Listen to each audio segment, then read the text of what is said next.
தொகுதின்னா எங்கன்னு நிப்பீங்க அப்படின்னு அண்ணன்ட்ட கேட்போம். அண்ணன் சொல்லுவாரு, எங்க வறுமை அதிகமா இருக்கோ, எங்க ஏழ்மை அதிகமா இருக்கோ,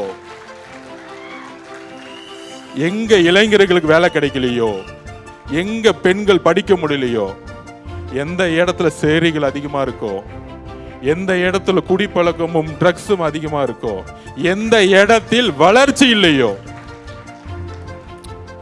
அந்த இடத்துல நான் உறுப்பினராகி அந்த இடத்தை ஒரு சிங்கப்பூர் மாதிரி மாத்தணும்னு சொல்லுவார். அதிகமான வறுமை வட சென்னையில இருக்கு. ஏன் இருக்கு? சென்னைனாலே வட சென்னையில ரவுடிசம் யாரால உருவாக்கப்பட்டது? திமுகனால தன்னுடைய தேர்தல் வேலைகளுக்காக அந்த உருவாக்கினார்கள். நம்மளுடைய தலைவர் பெரம்பூர் தொகுதியில் நிக்கணும் அப்படின்னு ஒரு தீர்மானம்.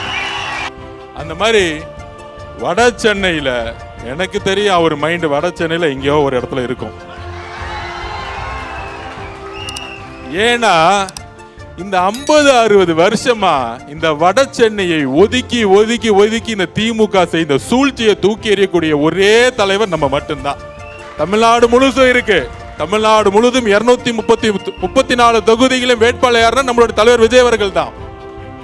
யாரு கேண்டிடேட்டா போட்டாலும் சரி, யார் கேண்டிடேட்டா போட்டாலும் சரி, நம்மளுடைய தலைவர் தான் வேட்பாளர். ஏன்னா ஒரு எம்எல்ஏ எலெக்ஷன் என்னது? தலைவர் யார சொல்றாரோ எல்லாரும் சேர்ந்து வேலை பார்க்கணும். ஏன்னா ஒவ்வொரு தொகுதியிலும் எம்எல்ஏ உருவாக்குறது ஒரு பவர் கிடையாது. ஒவ்வொருத்தரும் வெற்றி பெறுவது யாருக்காக?